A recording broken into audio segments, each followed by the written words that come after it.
سچ بولنا اور سچ سننا ہر شخص کے بس کی بات نہیں ہے. اس کے لیے مضبوط دل چاہیے.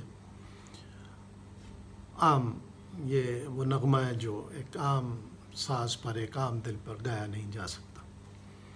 سچ بولنے والوں کو بہت مشکل حالات کا سامنا کرنا پڑتا ہے.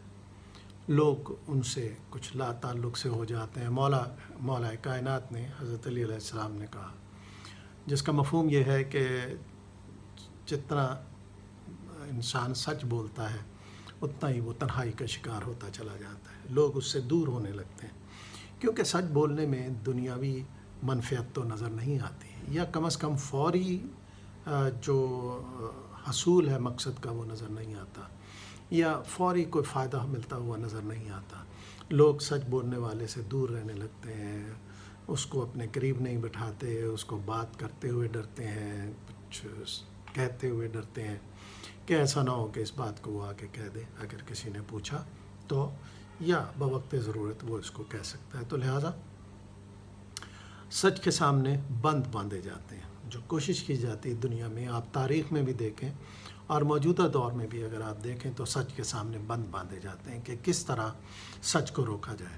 اور جو بند باندھا جاتا ہے سچ کے سامنے وہ جھوٹ کا باندھا جاتا ہے، اور جھوٹ کو اس طرح بولا جاتا ہے، اتنے تواتر سے اور اتنے کانفیڈنس سے بولا جاتا ہے کہ وہ سچ لگنے لگے اور سچ جھوٹ لگنے لگے. کیونکہ سچ تو اس کے اوپر کوئی رنگ آمیزی نہیں کرتا، کوئی پینٹنگ نہیں کرتا، کوئی ایکٹنگ نہیں کرتا، نہ اسے ضرورت ہے کیونکہ اصل وہی ہے، حقیقت وہی ہے، تو اسے بناوٹ کی ضرورت نہیں ہے. لیکن کیونکہ جھوٹ بناوٹ ہوتی ہے، نفی ہوتی ہے، حقیقت نہیں ہوتی، لہٰذا اس کو رنگ آمیزی کی ضرورت ہوتی ہے، اس کو پینٹنگ کی ضرورت ہوتی ہے، اسے ایکٹنگ کی ضرورت ہوتی ہے. اور عموماً لوگ تواتر سے بولے گئے جھوٹ کو حقیقت سمجھ لیتے ہیں، اور یہ جھوٹ سچ کے سامنے ایک بند بن جاتا ہے، اور ایسا لگتا ہے کہ سچ کو دبا لیا گیا ہے. لیکن سچ کبھی دبتا نہیں. یہ ممکن نہیں ہے کہ سچ کو دبا دیا جائے. اگر ایسا ہو جائے تو کائنات کا نظام خراب ہو سکتا ہے. اس کی مثال آپ ایسے لے سکتے ہیں کہ جیسے پانی آتا ہے اور اس کو اکٹھا کرنے کے لیے ایک کنکریٹ کی آگے دیوار بنا دی جاتی ہے، پانی کو روک لیا جاتا ہے، حسب ضرورت اسے استعمال کر لیا جاتا ہے. لیکن اگر اس میں سے پانی کا اخراج نہ ہو تو کیا ہوگا؟ پانی اس فصیل کے اوپر سے بہنے لگے گا.